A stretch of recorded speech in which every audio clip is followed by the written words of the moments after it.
ibn Musayyab rahimahullah, seorang ulama yang masyhur dengan kesolehannya.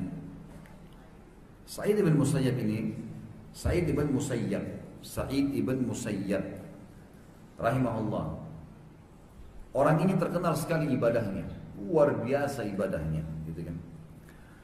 Sampai-sampai dialah yang masyhur yang mengatakan, saya selama 40 tahun tidak pernah ketinggalan takbiratul ihram pertama imam di masjid. Tidak pernah. Imam Allahu Akbar, dia Allah Akbar di belakangnya. 40 tahun, ini orangnya. Karena cuma dari rumah ke masjid. Dan selalu dia bilang, 40 tahun itu saya melihat punggungnya imam. Sementara sabda Nabi SAW, siapapun yang menjaga 40 hari, dari laki-laki terutama ya, 40 hari takbiratul ihram pertama imam di masjid, maka dijamin baginya selamat dari fitnah, terselamat dari sifat kemunafikan. Kalau bapak-bapak ini saya sarankan minimal sekali seumur hidup. Usahakan coba 40 hari jadwalin, jangan ketinggalan takbir. Imam Allah Akbar, bapak di belakangnya. 40 hari, dijamin tidak akan pernah dusta. Oleh Nabi SAW hilang sifat kemunafikan. Tidak akan pernah ingkar janji, tidak akan pernah khianat.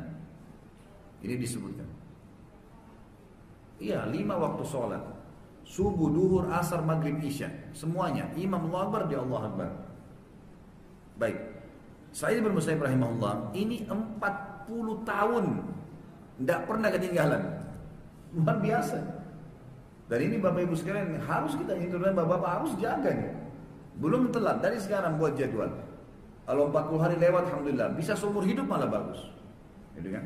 Jadi harusnya kita jaga. Baik. Kecuali ada udzur syar'i, tentunya bapak ibu lagi sakit, mungkin lagi ada halangan musafir, itu lain. Tapi kalau enggak, lagi mukim, seperti itulah. Sa'id bin Musayyib rahimahullah ini pernah punya seorang anak perempuan. Anak perempuannya ini hafal Quran, ya, cantik, masya Allah, anak perempuannya terkenal sekali. Dan Sa'id bin Musayyib ini orangnya istiqomah benar, salah-salah, nggak ada main-main dia. Datang lamaran buat anak perempuannya dari kandidat khalifah. Jadi ada khalifah yang akan gantikan nih, ada satu orang, anaknya atau adiknya, ini melamar. Dan kebetulan khalifah itu sudah sangat tua. Jadi ini orang masih muda. Pasti kalau mati si khalifah dia jadi penggantinya, orang kaya raya di istana. Datang surat lamaran. Oleh Sa'id bin Musayyab ditolak. Khalifah ditolak. Ditolak. Terjadi pembicaraan di tengah-tengah singgasana, di sekitar singgasananya khalifah nih. Siapa nih Sa'id bin Musayyab nih?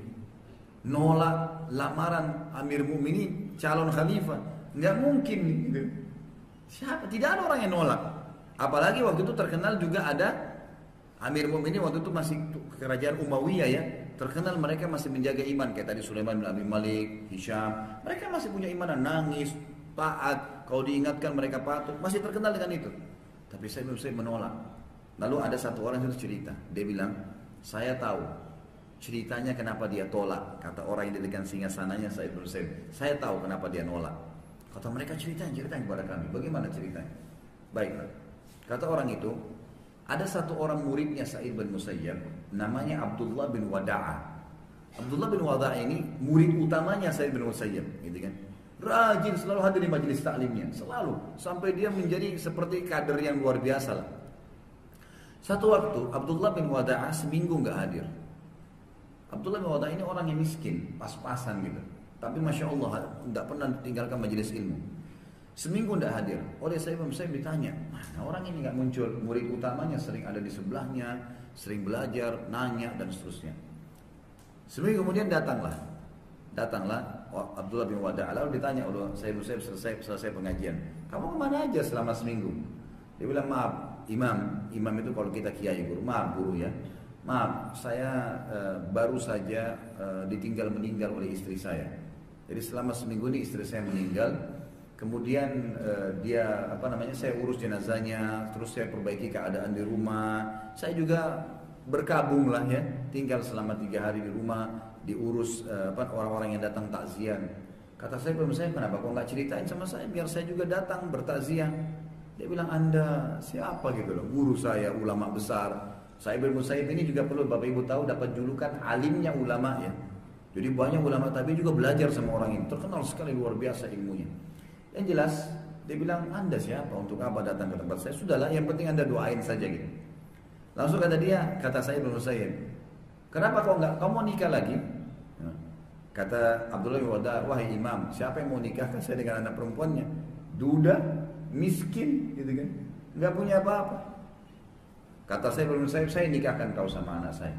Anaknya nih yang dilamar oleh khalifah, itu yang saya nikahkan kamu sama anak saya. Terkenal sekali perempuan, namanya terkenal, kecantikannya, pintarnya, luar biasa sudah.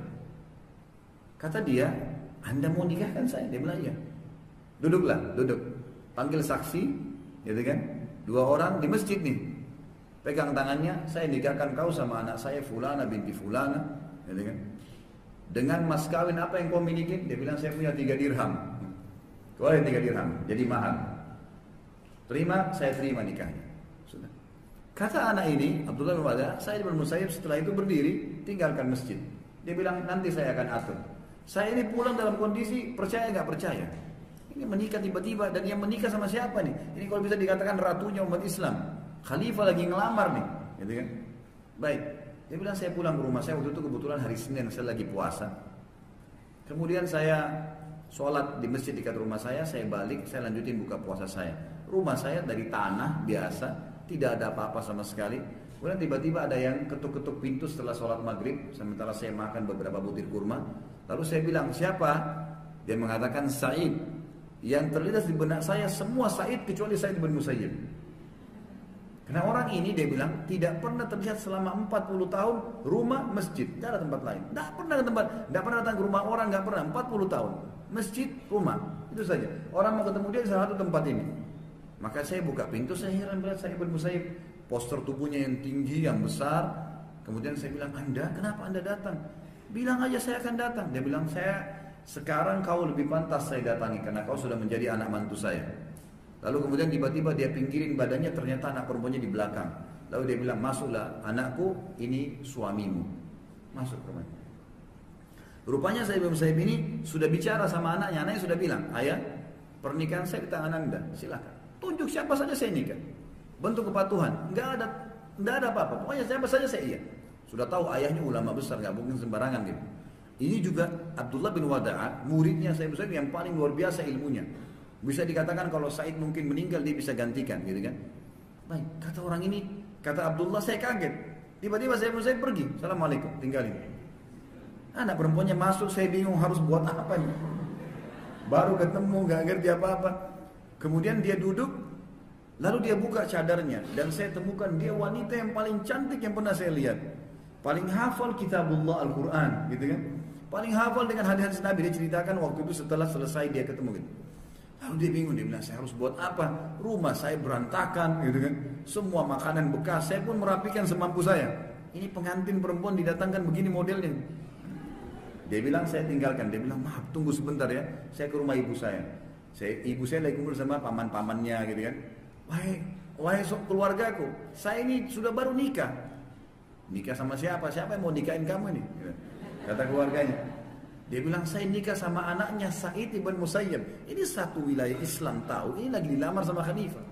Ibunya bilang, kamu udah gila dinikahin sama anaknya Sa'id bin Musayyib. Siapa kamu ini mau dinikahin?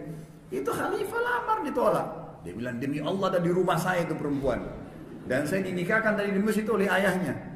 Kaget semua mereka. Ayo kita lihat. Dilihat ternyata benar. Kata ibunya, wajahmu saya haramkan dari wajah saya. Maksudnya jangan ketemu saya sampai perempuan ini saya berikan haknya. Didandanin, dibuatin acara, baru kumpul sama kamu. Gak boleh kalau enggak.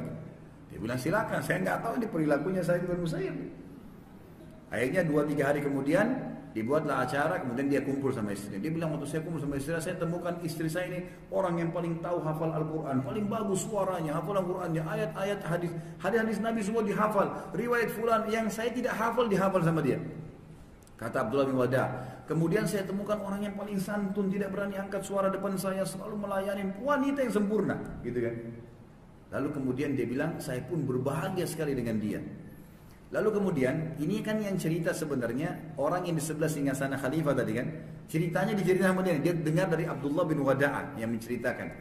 Dia bilang kemudian, Abdullah bin Wada'a ini akhirnya menceritakan keadaannya. Lalu ini orang yang dekat singgasana khalifah mendatangi rumahnya Sa'id bin Musayyib. Ditanya, kenapa anda menolak lamarannya Amir Mu'minin? Kenapa lalu anda nikahkan anak anda sama anak laki-laki yang masih miskin, susah? Kan gitu. Kata dia, kata Sa'id bin Musayyib alasannya, demi Allah, saya telah mendidik anak saya perempuan ini dengan sebaik mungkin. Saya sudah buat dia hafal Quran, tiap hari hafal hadis, tutup aurat, sudah menjadi istri yang paling layak menjadi pasangan suaminya. Dan kalau mati masuk surga nih, kalau dia bertahan dengan keadaan begini. Anak saya sudah tahu masuk surga nih. Udah jelas-jelas secara teori masuk surga nih anaknya, gitu kan. Maka kalau saya biarkan menikah sama khalifah, kemudian dia datang ke istana, ada dayang-dayangnya, kipasin dia, semua makanan dia tinggal minta, kira-kira dia masih sibuk dengan ayat dan hadis Nabi? Sekarang dia sibuk ngajarin kaum muslimin dan tinggal tunggu mati dia masuk surga. Satu sekitar singgasananya khalifah itu menangis. Luar biasa ada manusia seperti itu. Tapi apa yang membentuk Bapak Ibu sekalian? Oh, dia mau melakukan itu buat anak perempuannya. Tidak ada kecuali dia tahu hubungannya dengan Allah dan dia mau anaknya juga seperti itu.